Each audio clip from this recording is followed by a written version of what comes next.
আসসালামালাইকুম। আপনারা কেমন আছেন?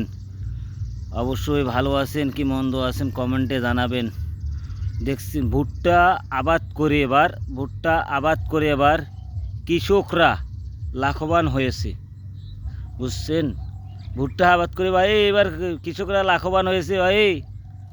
যারা কৃষকরা আছেন, যারা কৃষকরা মাঠে কাজ করেন, খালে কাজ করেন, কৃষিতে কাজ করেন, জমিতে কাজ করেন, যাদের জমি জমা আছে আর যারা কৃষিকাজ করে খান, তাদের উদ্দেশ্যে আমি বলতে চাই, ঠিক আছে, বেশি বেশি করে ভুট্টা আবাদ করবেন।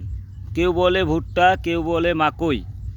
বেশি বেশি করে ভুট্টা আবাদ করবেন আর বেশি বেশি করে লাভবান হবেন। ভাইরে ভাই, কি কথা বলবো ভাই রে, বুঝছেন? ভুট্টা তো নয় ভাই রে, সোনার টুকরা, সোনার টুকরা।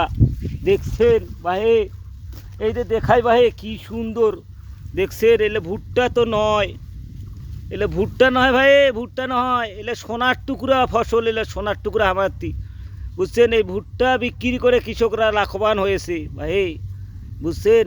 এই ভুট্টা এলে, বুঝছেন, এনা কমেন্টে জানাবেন আপনারা, বুঝছেন, কেমন ভুট্টা হয়েছে, বুঝছেন? বেশি বেশি করে ভুট্টা আবাদ করবেন আর বেশি বেশি করে লাভবান হবেন। যারা কৃষিকাজ করেন, মাঠে কাজ করেন, খালে কাজ করেন, গিবলিলে কাজ করেন, তাদের উদ্দেশ্যে বলতে চাই, বেশি বেশি করে ভুট্টা চাষ করবেন। আর বেশি বেশি করে ভুট্টা চাষ করবেন, বেশি বেশি করে ফলন কী পাবেন, টাকা পাবেন, বুঝছেন? আমাদের এদিকে ভুট্টা, তারপর হচ্ছে এই যে দেখছেন পাট ক্ষেত, কেউ বলে পাট ক্ষেত, কেউ বলে টাসা, দেখছেন এ লাগাইছে আমাদের এদিকে, বুঝছেন? এই ভুট্টা, এতে ভুট্টা আমরা লাগাইছি, বুঝছেন? এই কি দেখেন, আমি আজকে ভুট্টা উবাইতে আইছি, বুঝছেন?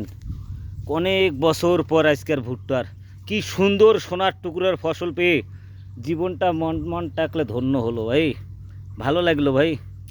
এই সোনার টুকরা জিনিস দেখলে মনটা কার না গলে, বুঝছেন? ঠিক কমেন্টে জানাবেন কেমন হয়েছে। আসসালামু আলাইকুম।